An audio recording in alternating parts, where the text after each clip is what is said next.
All right. As always, that was good friend of the show, Mr. Colin Gow with his theme song podcast. I am Steve Shoney. I'm the city manager for the city of Upper Arlington. I am here with my co-host. Look at that. Stuck. Schulzilla. Oh, I like that. I know. I thought you would. I just came up with that this morning. Darren Schulman.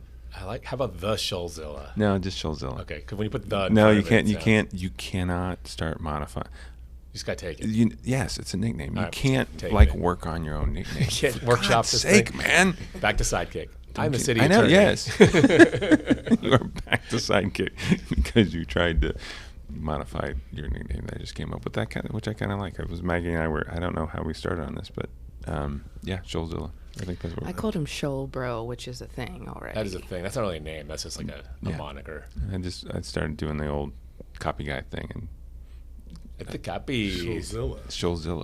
The Schulmeister. Schulmeister. So a little bit of old business. Last time I did call out one of my friends who has a podcast out in Missoula, Montana. How do you know this friend, Steve?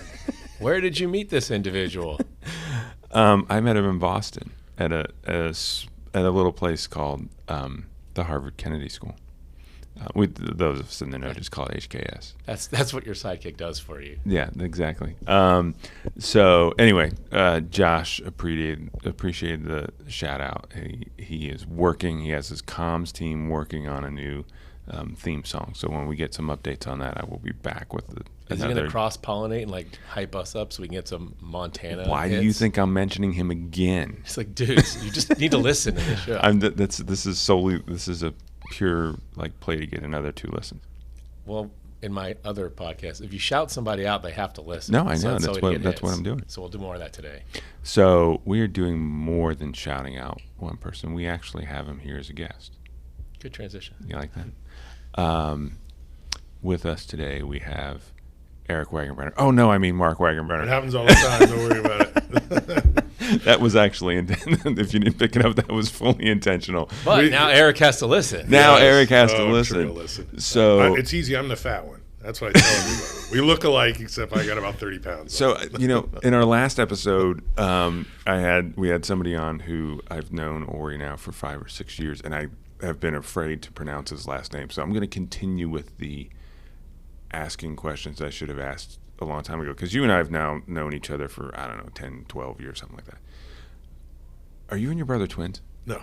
Okay, you guys look so much alike. The older we get, the more we look like our fathers. So, yeah, yes. Okay. But I'm 20 months older. Okay. Yeah. All right. It used to be people would guess that he was older, but the last 5 years, He caught with up. this economy, it's been much more rough on me than him.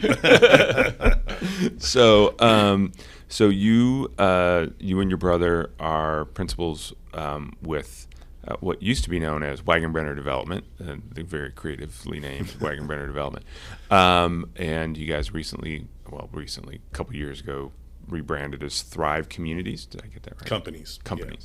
Yeah. So welcome. Thank you. So if you listened to the one that we did with Yes. Bob White Sr., so we start every episode with a little bit of a warm-up for you. And we sent you a list of short questions to start with to give us a little bit of things. So I've got one, and I think I'm probably going to have – I might let Darren I might have this. one. We'll see how it goes. We'll see how it goes. I'm ready. So you said like one doing of your research. guilty pleasures was fishing. Yes. Yeah. So Probably my favorite thing to do. Golf. The older I get and the worse I get, the more you can go out golfing and come back a lot more frustrated than Yes. you left. Yes. You go fishing, you always come back more relaxed. So. All right. Well, here's the question for you. So start bench cut. Which one of these would you? And before you ask the question, do you fish, Steve? I want to fish, and I've never had somebody really show me how to do it. I know these words that you're about to say, but I have no idea what they mean. So I'm I want to be one of those people who has the time to go and fish and really get into it, because I think it could be kind of a Zen thing for me. It's not too late. I know that's Depending on your answer to this question, you may have a button. I know. So the whole theory of it is it's like a sports team. You're putting together a sports team. Which one of these is your starter? Which one of these are you bringing off the bench? And which one of them are you cutting from the team?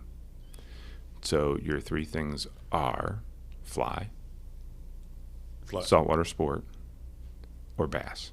So I'm taking one. You're doing a lot. When you're doing like every week, however often you wanted to fish, that's your like go-to. That's what you're doing all the time.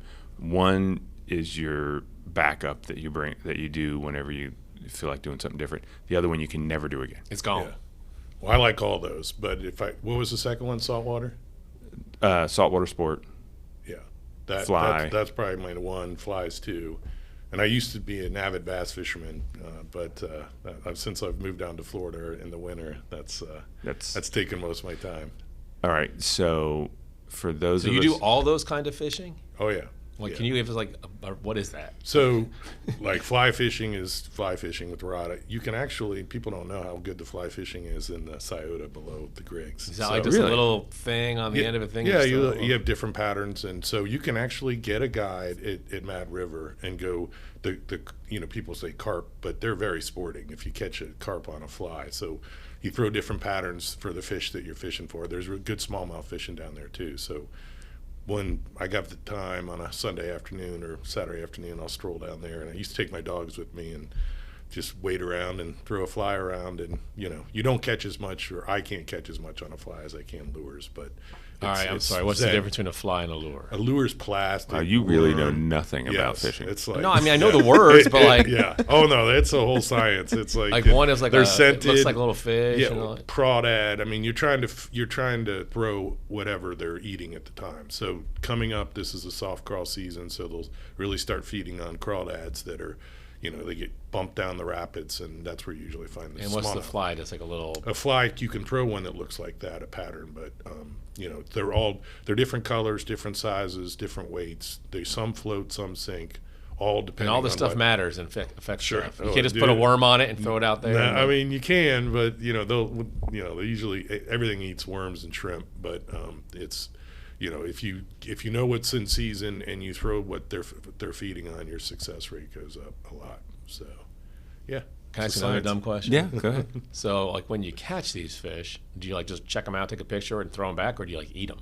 Sometimes in the Scioto, I release them all. They're not that I wouldn't be afraid to eat them. The water's gotten a lot cleaner in the Scioto. I don't know if people know that, but I don't usually Particularly just below the Quarry Trails Metro Park, Yes. given all the work they do. There's one part of Right, that is that's where I get perfectly to. That's where I found there's rapids down there that are pretty good spot for fishing. But in the saltwater, oftentimes we're keeping them. Tuna, mahi, those are really good. Wahoo.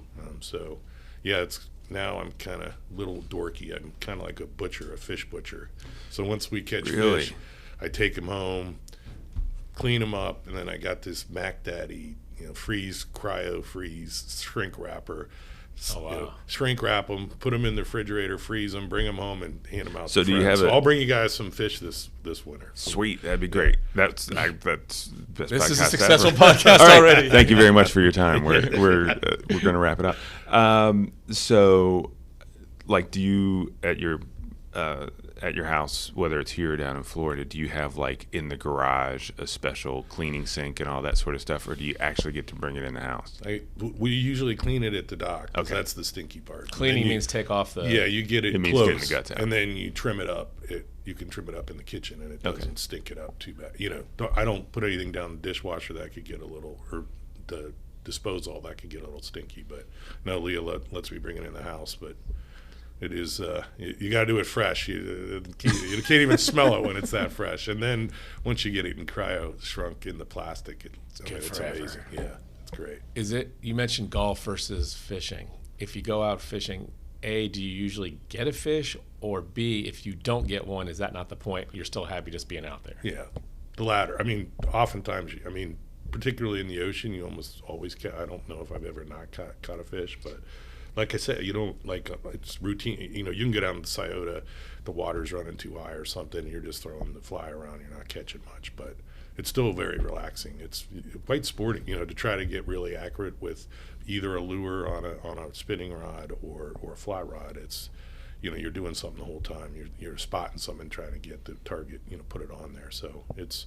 like hitting a little chip shot all the time, except See, the only time I've gone saltwater sport fishing, was down in Florida. It was a spring break with my kids, and it was with one of my kids, and it was with some guys from around here. And we went out on 2 boats, and we caught like 3 fish that were cookable. The seas were rough. I was like over the side of the boat, and it was a rough day. It was one of those things where I'm like, oh yeah, this is not for me. You're not selling yourself as a fishing buddy here, Steve. No, we just gotta get you out in better times. Yeah, I think that was it. But when you said, "Oh, I've never been out and not caught fish," I'm like, man, there was the one time I've done it. It was rough. It was with probably some guys around here that you know, but they were really into it. And I was like, yeah, I'm just you helped. White knuckle. All that chum you put in the water probably brought the fish up for him. Yeah, So, yeah. That's exactly. Yeah. Nowadays, you can get spoiled. They have these things called sea keepers on boats. It's a gyroscope on the bottom of the boat. Oh, really? And it spins at some ridiculously high, like 9,000 RPMs, and it keeps the boat from rocking. So you go up and down. Oh man, that's one of those that I need. This is what gets you, left and right. And Yeah. the newer boats, like it's modernized boating in the last 5 years. About every boat comes with them now because they're so impactful. Are you fishing enough down there that you have your own boat? Yeah. Okay. Yeah. So Does it have a cool name? Don't boats need a name? my wife named it. And so So you're already hedging. my nickname's Wags. So Yeah. Scallywags is the name of the boat. See, that's awesome. That's topical. That'll work. She did. Yeah. She No, did she pretty did well. a good job. Yeah. Yeah. So now She's she has to listen marketing. because we gave her a shout out. Yeah. We're getting those up. All right, so my knowledge of fishing is exhausted. Okay, so why'd you give up bass? I actually just said I bass fish on, so I'll do any kind of fishing really that I can. It's just where you're spending your time. Yeah, it's just hard to. We were really spoiled. We had a lake house we shared with a bunch of my brother and Pete Steckinger is an Arlington guy, and Dan Frank's a really good friend, Mike Fitzpatrick. So Yeah. we all shared a lake house, and it was exceptional. I mean, so the bass fishing, we would routinely go down there and like we'd invite all the kids could invite their friends. Yeah. We'd have 25 kids down there, and we could catch 50, 60 bass Oh, gosh. and, everyone would go out, and then we'd come home, have a big fish fry. So it was exceptional. But, it's hard to be an avid bass fisherman without a source of a lot of bass, and those don't exist. This is a honey hole and a half. Okay, so I do have a question since you said you like all fishing. I have heard that they will either pay you or encourage you to go out and get those Asian carp. Have you ever done that? I have. Like they're gross, but apparently we need to kill them because they're going to ruin all the ecosystems. I've got some redneck buddies that you can get the right tune to your props, and I think it's the Illinois River, and you can hit them out of the air. With bats. They jump out and stuff. Yeah, it's crazy. Have you heard about So- this? They'll jump out of the water and knock people down and kill stuff. people. I Yeah. mean, they've gotten so big, but I think that's really kind of simmered down. I think in the last 3 to 4 years, they've really got control of them. But it was a crisis, didn't they? I think they put They electrical put like fence. an electric fence in there to stop in the them. water to keep them going in the Great Lakes, or it would have been a complete disaster. But it's like I grew up fishing on Lake Erie.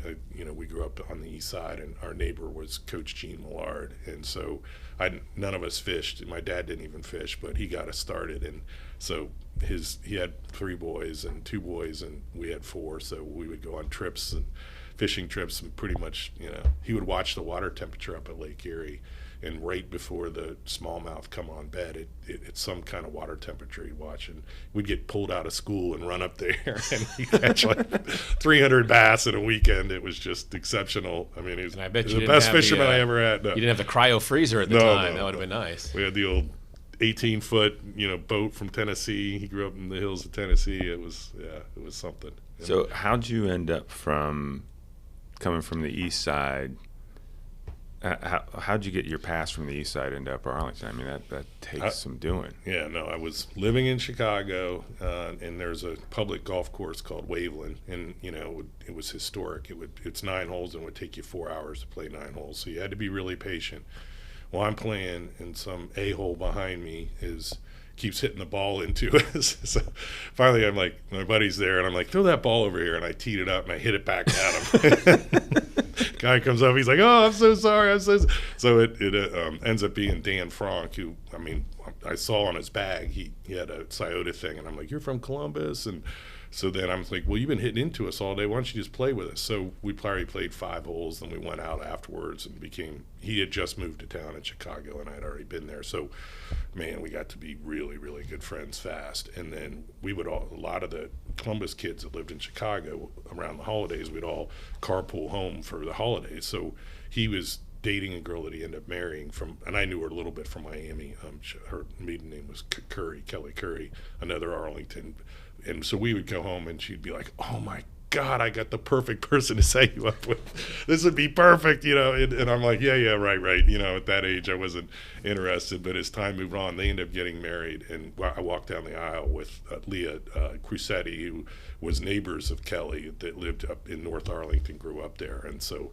Yeah, once I met her and we moved, eventually we both moved back to Columbus, and she's a salmon, so she wasn't going anywhere but back up the Arlington rivers to spawn. And by that time I had met so many of her friends, and it really, and my brothers I probably would have stayed in Bexley or the east side, but it's been great because we've gotten to know, I've kept a lot of my childhood friends, and I've made so many friends in Arlington, but I've been here for 35 years now, so it's definitely home. And now we're at that stage of life where we're like, putting bait out there to try to get our kids back. 2 of them are living in Chicago and one's out in Boulder, so I think I got a decent shot to get some home from Chicago. Boulder, I'm not sure. Boulder's that's a tough one. Yeah. I love, in terms of the Up Arlington origin stories, yours basically started with an almost golf riot or fight. You see those videos now where people fight, like you almost got in a fight and you turned best friends, and now you moved here. So. Yeah, well, over the years we used to get in a fight about every 3 years just to clear the carbon out. But at our age we haven't done it for like 10 years. But yeah, we had Frank and I had some epic knockdowns. We had to redecorate a family room one time because a few people went through the wall and some blood on the ceiling. Legit knockdowns. I ruined a brand new suit. It was so okay. Yeah, well, we'd love how would those things get started? Would that be like an argument over like a sports thing, or it usually escalates? We're very competitive people, so it would come from a series of events, and then it would start as wrestling and then get a little physical. But start with wrestling and then get physical. That's been a while. I think we've grown up. We've tried to grow up. So that's another name check, though. Yeah, they got to listen. Yeah. He'll listen. Yeah. So, okay. All right. Good. I wouldn't be here without, it's like, that was a pretty fortuitous round of golf, because I ended up meeting a guy, Jim Shrim, who I worked with for years too, all from, just meeting on a golf course. That same day? Well, no, he was friends, and he was moving into town to live with them. So gotcha. Jim Shrim's another Arlington resident. Another listener now. Yeah. So I really got to know that whole crew, and it's, it was easy coming back to Columbus because so many friends, I'd made through that relationship. So how we got to know each other was through your work with, and I still want to call you guys Wagenbrenner Development, but Thrive Companies, and your work doing really interesting development projects around Columbus and Central Ohio. You guys are, and actually what I would say is the 2 best firms at redeveloping brownfield sites in Central Ohio, have deep Arlington roots. I'd say it's you guys, and then DeHaze, who's also been a podcast guest. So if you want to be number 3, you got to get booked on the podcast. If you, that's where I was going. So if you think you're going to be doing brownfield redevelopment in Central Ohio, you need to move to Upper Arlington and get on the pod. So talk a little bit about, as I think about it, your first kind of signature redevelopment project was probably Harrison West? Yeah, probably. Yep. So how did you guys get into, and for folks who don't know, brownfield redevelopment is basically taking a lot of times former industrial sites, old quarries that are landfills is another thing you guys have done, quarry trails being the one that most folks around here will think of, but also you guys had a hand in Gowdy Field. Yep. And kind of taking those cleaning them up, using all kinds of crazy financing to make that work because it's really expensive and it's really hard. So there's something wrong with the property. It's not just not used. It's, you got to fix So it. I'll let the expert describe it, and I'll stop talking. Yeah, you're like, I think Well, I first of all, understand it. I mean, it never would have worked with when he was economic development director in Columbus, and these things he mentioned the financing and stuff. But the reason the financing works is it started with the incentives, and so were really quite lucky to find that niche. And this was early 2000s. We were doing typical development. We were up on Case Road. And doing a greenfield development site right there at Case and Riverside Drive with Vince Romanelli was a partner. Greenfield means it's just normal. Nothing weird. Nothing weird. And so we were going to sell that site to an apartment developer who was they were the Pogue family. They were out of Texas, and the boys left the main company and were out trying to do high-end apartments. This was in the early 2000s, and so the market crashed. I mean, the apartment market really softened, and so they wanted out of their deposit up there at Case Road, and I think we had $250,000 to deposit, and we were going to give it back to them anyways, just because it's the Pogues, and that's not somebody you want, but in the meantime, we were like, hey, we know you're working down there in Harrison West on this really complicated brownfield, or it was a factory at the time. It was an old margarine factory, and margarine factory. You wouldn't think these are bad, but soil is ruined by butter. Well, what you realize over the years is anything that has value doesn't leak for long on industrial sites. But if you really want the problems, you go to the back door where things don't have value. And what happened there is they had tanks that it was called paraffin. When they're done processing all things that they can get out of vegetable oil, it's a waste oil. And so these tanks had leaked for years. And in that same area, they used hydrogen sulfide they used an acid, I think it was muriatic acid, to clean stuff up, and that tank leaked, and those two got together under the ground, and we had a huge plume of hydrogen sulfide. So, that sounds bad. It is bad. I'll tell you how bad it is. Well, so anyway, so we got all this data, and so we traded all their environmental reports to let them out of their deposit. So we started with a head start, and Jeffrey was the first brownfield site done in Columbus. Ohio set up a program called Clean Ohio that was the most successful brownfield program in the country. And the first round, Jeffrey got it. And Jeffrey being the old Jeffrey mining site off of 4th Italian Village area. Yeah. And then Harrison Park, and this was a really complicated cleanup. So a long story short, we had to pump the air, get the gas out of the ground, run it through a flare it off. That took about a year and a half. So it's like a flame that's just kind of like going off? Hydrogen sulfide's that really bad smell you smell in sewers, and at 10 parts per million, I think it'll kill you. And the problem is you can't contain. If you can't contain it in an area, it gets really dangerous. But if you take it out of the ground and flame it off, then so that's what we did. And then we had to dig it all out of the ground, and we had monitors that everybody wore, and it was really right in the middle of a really high density area. And so through that process, we didn't care about, we weren't in it for, making fees on the environmental side. We took a big chance, and we had to bring that site back to market on a $3 million grant. So we were very, we had to really watch our cost. And through the process, we ended up, showing EPA like, man, look at, when you're really savvy, this is what you can do with $3 million. And so really after that project, we became the poster child for the program, because everything's public, because it's public funds. You got to put your cost in, it's reimbursed. And so people just started looking at how we could bring our costs down. And what made you decide to get into that business? Because it sounded like you were doing green, and now you're moving to this margarine. Well, green was difficult. I mean, at the time, we were about ready to move to Austin, Texas. We lost my mother when I was in college, and my dad remarried, and he moved down to Austin, Texas. So we were down there in the late 90s going, man, this feels really familiar. Big university, cool town, a lot of young people. And then once they have water issues there, and we're not from Texas. And so we poked around for maybe 6 months, but we were at the time thinking, man, Columbus, there's just not a lot going on, and there's massive developers here. We're never going to get our foot in the door. And then when we're walking around Austin, we're like, damn, this feels familiar, and then I was watching, I have a cousin, Jeff Wags, who lives in Arlington now too. watching all his buddies come back and live in major cities, and we're like, man, we kind of saw the, Friends, Seinfeld, all that stuff was, so we really saw things moving back to the city, and the big sites in the city, if they hadn't been redeveloped, they were typically brownfields. So anyways, all that culminated with us going, man, we're going to jump in with both feet. And so we got that first site. It was so difficult from a cleanup standpoint. And what happened in that process is we were hiring outside folks to help us analyze this stuff, and we realized pretty quickly, man, no one's going to give us a straight shot. They get all these fees if they can convince us to take the risk, because all this cleanup fees are coming. So we hired an engineer, and a guy named Gil Black. He was really instrumental.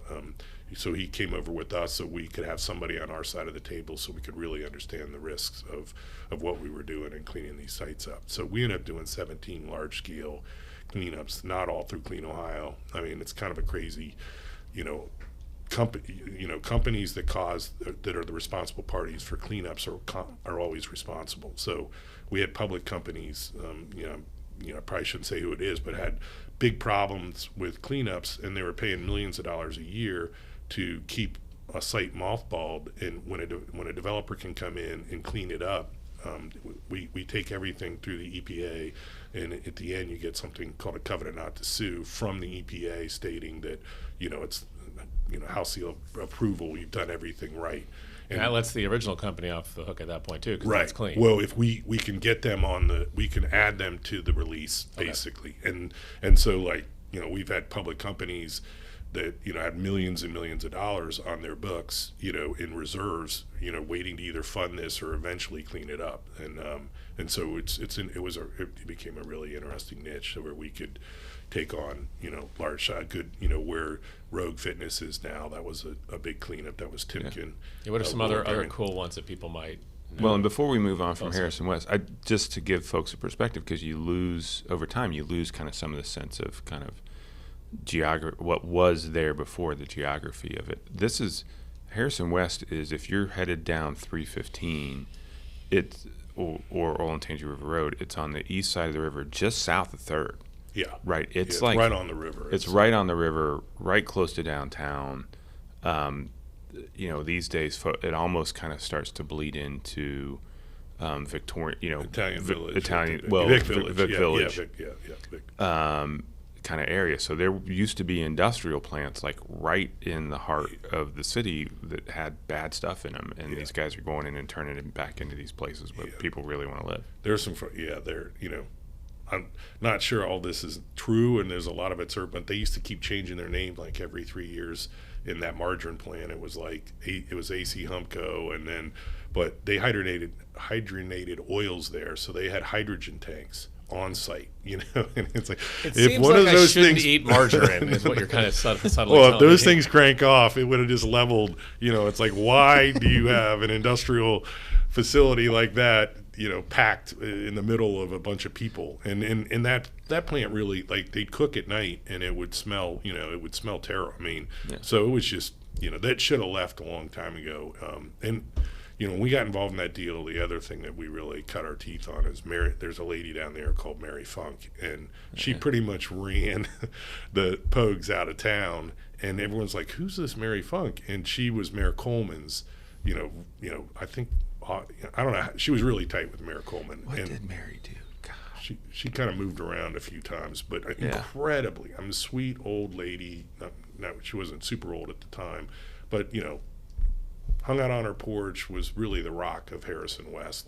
When the Harrison West Society started, she was one of the original leaders. So we realized early, we're like, oh my gosh, everything's going to run through Mary. And so we sat down with her, coffee shops, eventually on her front porch, and pretty much laid out, the plan that she would accept. So by the time we got, to the city, with all the hoopla that was there fighting the Pogues plan for apartments, they were like, oh, this is great. And so that kind of, we developed our philosophy of dealing with urban development. Start in the coffee shops that don't surprise the city, get this all worked out. So by the time it goes public and you really get in the process, you've already kind of really hammered things out with the community. That is one of the things that I learned from watching you guys, is the approach that you always took to doing redevelopment in the middle of neighborhoods was super, super patient.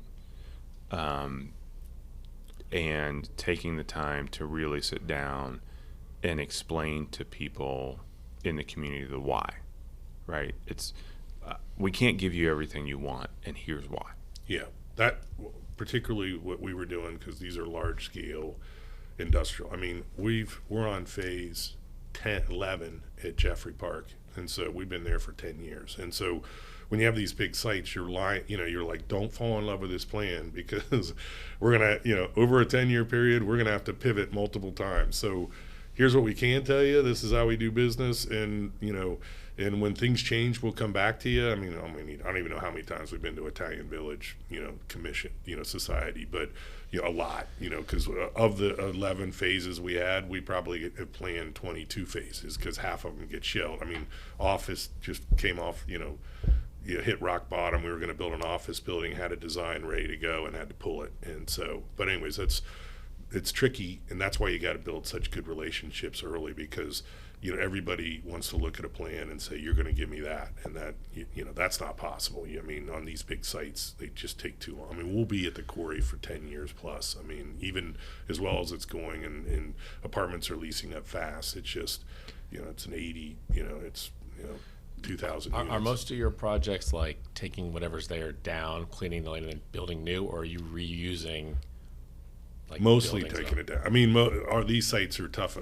When it gets in the ground, you pretty much you got a I mean, almost every building we build now, we put vapor barriers under, and what we're learning. I mean, looking back, I mean, I think I'll put a vapor barrier regardless of where I build it. I mean, you have arsenic and have radon, you have things in the ground in Ohio that a vapor barrier serves you really well. But no, that's usually our solution. So to get the barrier under the ground, the buildings have to come down. I'm trying to think, what's the biggest building you've there's a couple, there was one or two buildings at Jeffrey Mining that you saved? No. Somebody else kept. Yeah, the ones on the ones north of Second were salvageable. So Alex Dorsey, I think Todd Kemmer developed that Barry Bolt's works, didn't he? Or no, it might have been Gonzorks. It was Gonzorks, and then Alex Dorsey owns it now, and Danny Schmidt owns the original headquarters. He renovated that. Okay. So those we would have kept. I mean, I love it. I mean, we just didn't have most of the stuff when we took over Jeffrey, because we had the success we had at Harrison West, and then the Abbott had the notes on Jeffrey, and so Abbott's labs called us and said, hey, this development isn't moving forward, do you have an interest? And we were like, yeah, of course we have an interest. And so we were thinking we were going to partner with Abbott, and then whatever recession was at 2009 and 10, they were like, just take us out. So we ended up buying up all the debt, and it took us a while to work with Joe to get back the property, but we finally did. And so that, because how many acres is that? That's, what is that, 50 acres, I think. But we'll end up, we'll build just over 1,700 units, it looks like, when we're all said and done, and community center and gym, and so it's, we've been there a long time. But it's been, one of the reasons we went away from Wagenbrenner to Thrive is that's when we made the decision that, look, we're just not moving fast enough, and we have to pick up our pace, and it's so difficult to get.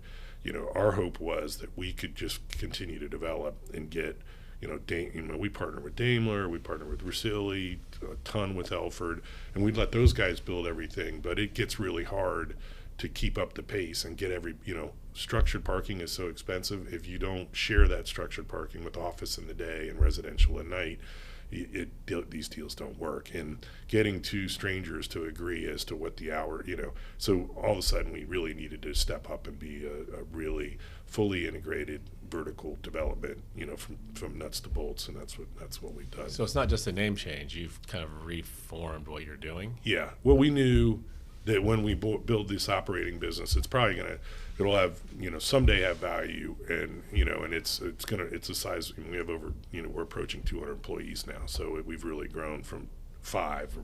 When we were doing deals 4, I mean, you knew the whole office. When I was serving you coffee, it's like, those are good old days. There's a lot less stress, but no, so in all joke, we're like, my brother and I aren't exactly angels, so we're like, it's just a matter of time for one of us to do something stupid, and all these hardworking people are going to bring the company down because on page 2 there's Wagenbrenner again and kill the value of the company. No, but we did. Yeah. It is nice too to not, it still happens, but someday we want to slow down and retire, and when your name's on the front door, and we've been in both communities for a long time, it's just, if somebody's toilet leaks and they didn't fix it in time, we get to call because I went has an access to one of us, so it's kind of nice to step away from that. And it's worked. It's worked. It's had its challenges, but we're finally, we're really happy with the pace we're on now. So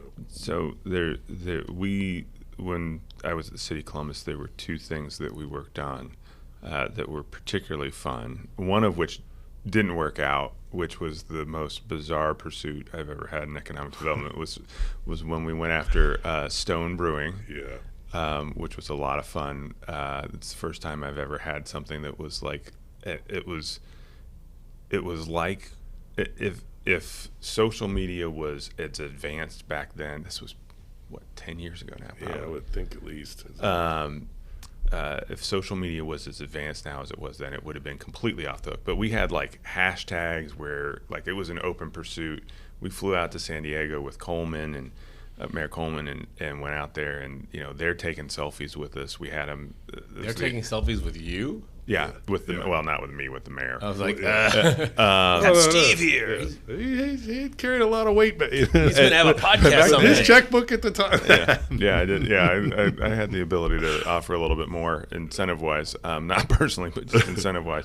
And like we took them to ComFest, and they thought that was the coolest thing. And we had Steve.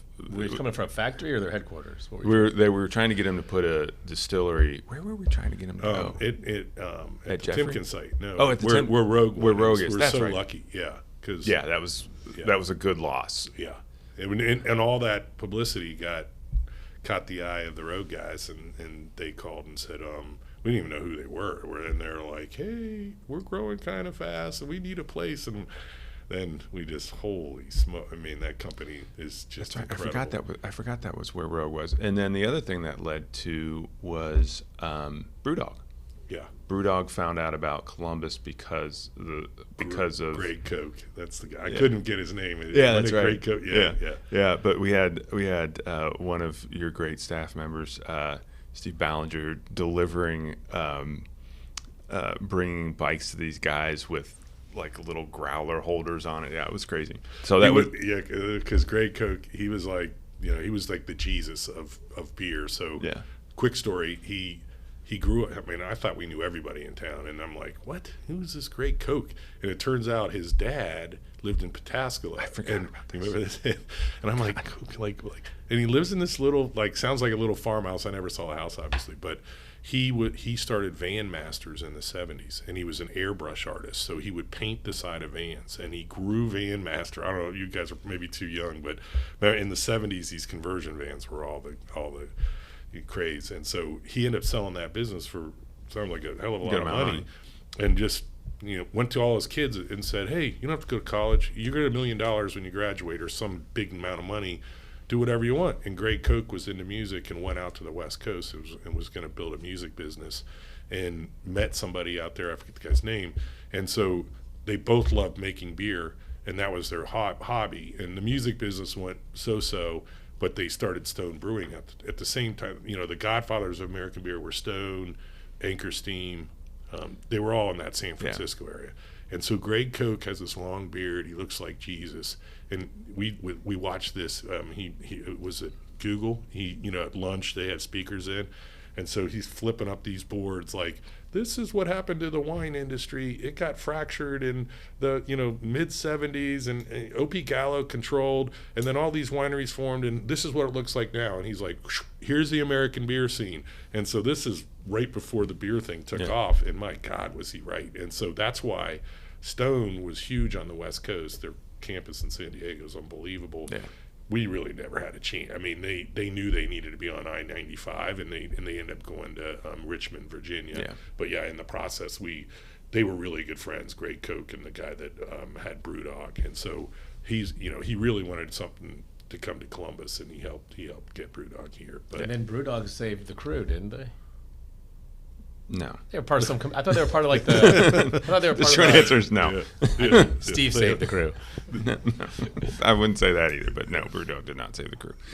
Now we have Garage Beer. That's a No, guy from yes. Arlington. Yeah. What a ride that's been. I know. Andy's done great things. So We need to see if they can somehow get. We need to check that and see if we can work that connection. See if we can get one of the Kelsey brothers on the podcast. That'd be good. Yeah.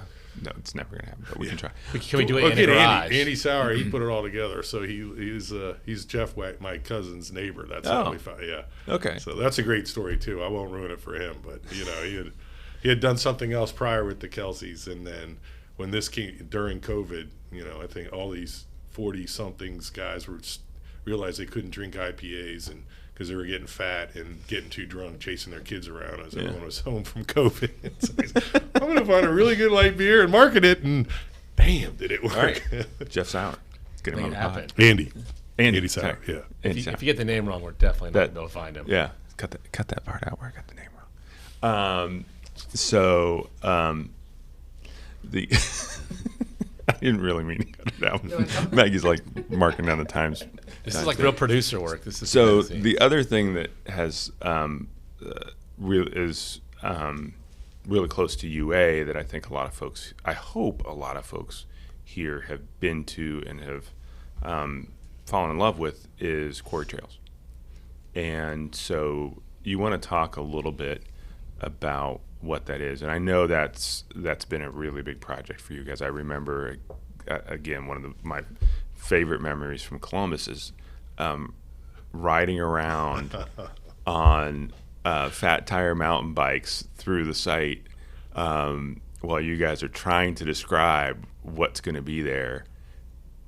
And I was like, okay, I kind of get this. This kind of makes sense. I think most people were like, "You guys are crazy. This is Well, never going to work." I didn't deny that you were crazy. I knew you guys were crazy, but that doesn't mean that I didn't think you guys could pull it off, because it was a crazy idea. And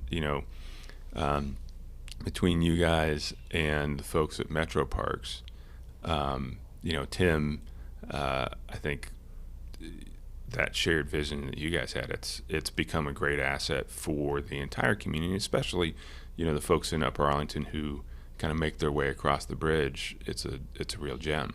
And frankly, I think we're finding is a lot of folks make their way across the bridge, and then once the kids are out of school, they stay over there, because I think you're finding a pretty good market for empty nesters over there. So yeah, we're heading over there in a few years. I find, so. Yeah. But no, we were really lucky. I mean, I don't know, it's kind of started, we developed Rivers Gate, which is up on Fishinger Road, and I lived there for a period of time when my kids were really young. So it was like, if the park south of Fishinger Road on the west side is Duraso Park, and there's the boathouse over there. Yeah. You walk to the end of south, and there's Indian Village, and so I would put my daughters on my back and walk over there, and they had no trespassing signs, and we'd all like knock them down so we wouldn't get arrested. So tons of people in the neighborhood would walk up there, and so it was like a wonderland up there. So I had been watching it for years, and actually I think it was Jack Sigurnis, another Arlington guy. He might have originally it was such a complex deal because there's mineral rights to the whole site. And then that's Shelley, and Shelley Materials is owned by Oldcastle, the largest mining company in the world. And then the owner was from California, and so Jack had started working on it when he was at Continental, and got the mining company to consider releasing their mineral rights on the south, because they had mined it already, right? Yeah, they had, but they had mined it to the depths you get involved in these things, they're looking for what's called A-Rock, which is a very tight spec in Ohio, and ODOT puts the spec out. So if it has the brown you see as dolomite, if there's too much of dolomite or anything else, that ruins the integrity. So all the really good stones up to the north, from the surface, but they were mining through that really quick. So originally Mick Moore and then Mick Moore and Jim Hendricks got involved, and then they were going to take it to Frank, or is it Frank, or they were looking for investors. So I've known both those guys for a long time. I'm like, guys, they wanted to do a golf course for years. They were trying to plan a golf course down there. Dave Thomas at one point was going to buy it all and build his own golf course down there, and then at the time Martin Marietta owned the mineral rights, and then they ended up selling it, and then that deal didn't come together. But so when Mick and Hendricks were on it, they thought they were going to do a golf course, and I was like, guys, this isn't going to work. I mean, you have to fill in floodplain. Those are really tough restrictions in Columbus to fill anything in floodplain, and they're sure as hell not going to do it for an elitist golf course. This is a perfect, at the time, I'd already a relationship with Tim, and I'm like, forever, the northwest side of Columbus grew so fast, it's the most underparked part of the city, because values of ground got so high, they couldn't have any set aside. So I think if you went to Metro Parks and said, if they put a pin on a map and say, where's the perfect spot for a large Metro Parks, we were right on it. And so when we took it to Tim, and he's a big thinker, and Metro Park's amazing. I mean, a 3-person board. I mean, they act very, they're not governmental like. I mean, we were able to bring it to them, and then they had a levy coming up. They have to go back out to the voters every 10 years, and the commitment they wanted to make to the site, they needed more years. So we're like, hey, I don't know if you saw any of the videos, but we did like a video early on with them to show the potential of, and they needed it for the election, and we needed it to convince city council that like this is a special opportunity. So I think it's keep it on the QT. It's still out there in internet land, but really cool video that a guy, Mike Yearling, who's another Arlington guy. I don't know if you know Mike, but he used to do all the psych videos when Tress was around, and I mean he's now I forget where he's working now. He's incredibly talented, but anyway, so he did this video. They end up setting a record for, passing the levy's tough. I think they got like 64 or 5%, which is unheard of. And they were able to extend their 10 years. And the cornerstone of that campaign was, hey, the Quarry Trails, this is going to be something special. So it's fun to see. Rarely do you have a plan that's that complicated that ever comes out to be anything close to what you think it would. But damn, this is is exactly what we kind of laid out at the time. So we're really, really excited. And for everybody who is consistently, with good reason, asking us for a dog park, there is a dog park, and it's a really nice one over at Quarry Trails. Yes, big one. There's big dogs on one side and small dogs on the other. That's how it used to be. So, there's another bridge that lines up with Lane Avenue. We could probably get for nothing and modify it. And I hear you. Getting to that bridge through places that aren't Upper Arlington would be a little tough. The county engineer has been a great partner on this. They are rebuild. If you haven't been down that way, they're completely rebuilding the bridge over the river at Trayview. That's going to have a bike path. We're connecting. Hopefully next year we'll be doing construction. It's taken a while because of some easements and some issues with City of Columbus rules about how they do stuff. We'll have a path down Riverside Drive. So you will be able to connect through a couple different ways over to the park across the Trayview Road Bridge. But yes, it would be nice to have another connection. That we'll figure one out eventually. We'll get there. So hopefully we're really excited. I mean, we're donating. There's almost 2 miles of.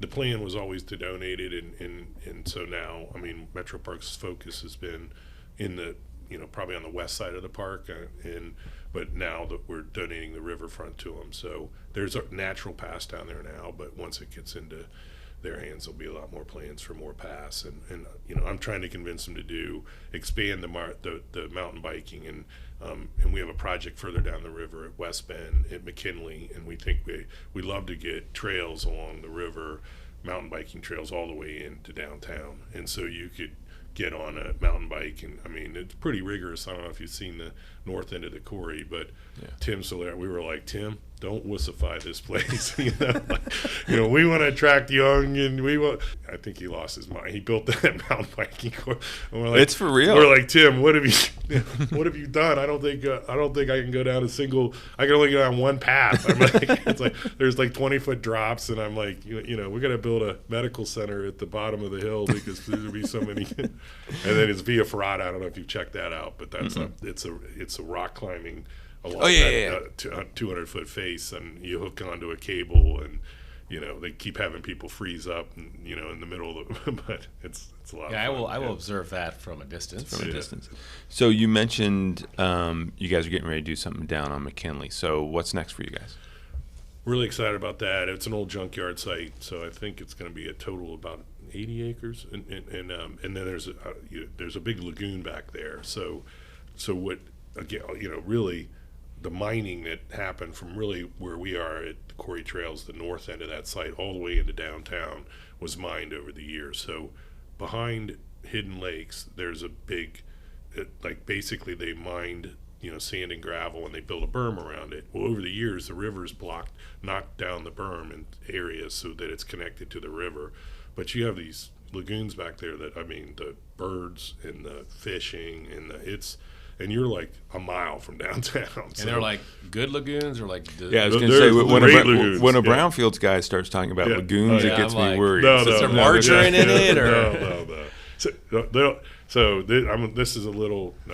It was an article in Columbus Monthly. I think it's been about 5 or 6 years. But they did a big test. They've tested the water, and we've never had a lot of chemicals in the Scioto or Old and Tangi. We had a lot of sewer overflow. So I think it was. Give another plug to an Arlington guy, Greg Davies. Greg Davies. Actually, another podcast. He's been on. Yeah. Oh, he has? Oh, yeah. So Greg. So he, back in the early 2000s, he fought the Sahara Club, I think, is who led suits across cities. Yeah. But anyways, we had tons of sewer overflows. Our biggest problem was Dublin grew so fast. They didn't have a big enough line out there. And so how sewer systems are designed is when they're combined with storm in the old days. So when we have a lot of rain events, sewer doesn't have the capacity. They just eject into the river. And so we had a lot of problems with sewer. When I was a kid, my cousins lived in Arlington. We'd go up and skiing, and I'd have ear infections. And the doctor would be like, stay out of the Scioto, because that's how gross it was. But it's cleaned itself up. So, I don't know, it's been about 4 years ago. They've done studies in this. And you can see it in the bird. Audubon, the amount, eagles, ospreys, all the crane, the herring population. It's just, it's beautiful. Isn't part of that we're supposed to separate our sewer and our storm now? Yeah, that's we the have. New regulations. We've done a really good. Yeah. They put a huge pipe under the ground all the way out to Dublin. Was the first that they did, and that catches that, so that it reduces to the overflows, and then they eventually pump that and process it. So the quality of our rivers have really cleaned up in Columbus. So I'll swim in those. I have canoes and jump. I wade in them all the time fishing. So, but the lagoons are really cool. So on the side of the lagoon, we were just going to we committed to the city to get the incentives that we need to do office at the quarry. I think that's like 32,000 square feet, and we were able to take our office building there and condo it. As developers, we just didn't like. It's really hard to do office, particularly in areas that aren't, in obvious office markets. So when COVID hit and the office market went to hell, we went back to the city and said, hey, we can't give you that office. Another plug for an Arlington guy. Our partner there is Kent Bowen and Mike Yamacon. Kent Bowen had a Caltech business that he was going to move in there. So when we originally made the commitment to the city, I think we were going to put 40,000 square feet of office. I think Kent sold that business, and then COVID hit. So we went back to the city and said, we can't do that office anymore. And that's why it's so important to keep relationships like I had with Steve and now Mike Stevens. And so they're like, we understand, but give us something for the creative business. So okay, we're going to give you 10,000 square feet of office space, and we'll make it, gear it to the creative side. And then I ran into a guy named Bruce Garfield, who has Music Columbus, and I'm like, man, I love music, love to get music going in Columbus, and I'm like, what if we did something that focused on music? So from there, we were able to get, the state had that really generous budget, I think, last cycle, and they wanted a transformational project. So we got $1 million grant from the state to put towards this music incubator. So the Sweet. idea is we're going to have affordable housing on the site. So we're really trying to build a campus for musicians where they can record. Recording studios are tricky because there's so much tech in them, but we have, like I'd call them partial recording studios, rehearsal space, and it's all in the community building. And we've got it into food and beverage through Bada. I don't know if you've been to Bada Bean, Bada Booze, but so we can have, there's probably not enough traffic there to run it full time, but we think we can flex in and have music series on the weekends and live music, and we're building an amphitheater. So the amphitheater is not big, but it's cut into the side of the hill. So the backdrop of the stage is this beautiful lagoon, and it's all within 2 miles of downtown. I mean, so we're really, and I've been involved with Rapid 5. That's an effort to bring back, the rivers and recreation, and that's Luke. We got a new CEO, and he's been doing. We're a land conservancy now too, so that's So we've got quarry trails, 42 acres along the river. We're gonna hopefully see Metro Parks to put connections. I mean, we'd love to do like canoe. Vending machines, so you can get in a canoe and ride down the river. It's pretty. I mean, they're pretty cool, and you hang them. Is that a thing? Like, does it exist? Yeah, they exist. So it's like scooters for canoes, but on the river. Get on the river, and we'd have something, a mile. It's probably a little over a mile down the river with West Bend, and then Greg Davies and Amy are taking over the confluence, so the redevelopment of the confluence. So.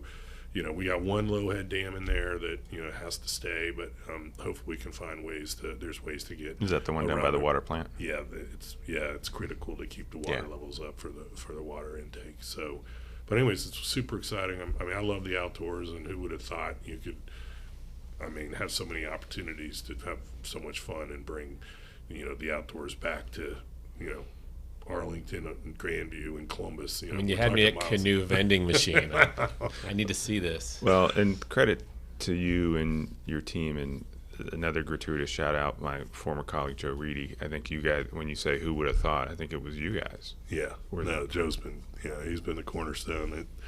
It's nice to hire the attorney, or he came to us. He was after riding across the country on his bike, and he was like, I don't want to work in a law firm anymore. So we're like, Joe's been great. He's still there. Yeah. So you've been very generous with your time. We finish every podcast with 2 questions, and I gave you a little bit of a preview on these 2 questions. What do you love about UA, and what would you change? Well, obviously the people. Met my wife Leah, and from there, it's home. And we joke about the dome. What they call it, the dome, the bubble, bubble, and. But here we go. We're trying to get our kids home, and it's just been an absolute fabulous place to raise a family. And when I moved back from Chicago, I thought I would, it's just, its location's great, the people were great, it's safe, and I can't imagine any place else to call home. But and I say, maybe someday I'll take residency in Florida, but I doubt it. It's just so many of our friends and family and restaurants, and there's just so much to love about it. And I think the thing, I'm always a developer. So Henderson and Bethel Road, let's fix that. Let's get the incentives in place. It takes over some of those old, worn-out shopping centers and do really good mixed-use stuff. Well, when you're ready to talk, I got some ideas. So, and it is. It's one of the challenges for us and in UA and Bexley and Grandview. And you've got experience down in Grandview, is there's nothing left that's just straight greenfield development. Everything's redevelopment, and that's harder, but it's also a whole heck of a lot more interesting and impactful in my mind. So and I think, as you said, like we were really lucky at Harrison West to figure out the structuring of all the incentives, and now with real estate backed bonds, there's you could unleash a lot of horsepower through creative financing structuring that, didn't exist. And what happens is greenfield developers don't need any, they move so fast. They manage risk by building fast and avoiding the next cycle. And where we've kind of built our safety net is understanding these financing tools. And so, they're complex, and you wouldn't do it for a 200 unit apartment development, but if you can get a footprint big enough and get it all to work and be patient enough, because you're talking decades usually on these big sites. But I mean, I look at the Bridge Park guys. I mean, what Crawford Hoying's done up there, and Jamie Moore. I mean, those guys. I mean, that is unbelievable, and how complex all that was. And we probably aren't ever going to do things that dense, but everybody's starting to see the power of mixed use and live, work, play. When done right, it really does work. I mean, and they were the ones to get it on Lane Avenue too. Yeah. Oh yeah. I forgot. I mean, that's awesome too. That's what really got that started. Yeah. So we have no shortage of talented developers in this town, and it makes it's so unique because we're all incredibly friendly and work together. Where we're starting to poke around places like Cleveland and Cincinnati and Louisville and Indianapolis, and particularly not the people don't act the same way, and it's like do we really want to go places like that where people are trying to step on your throat before you get off the mat, or someplace like Columbus where everybody seems to really support each other, and let's hope we can keep our growth going. But we really like what we're seeing on the absorption side. Awesome. All right, man. Thanks for your time. Thanks, guys. All right. Thank you.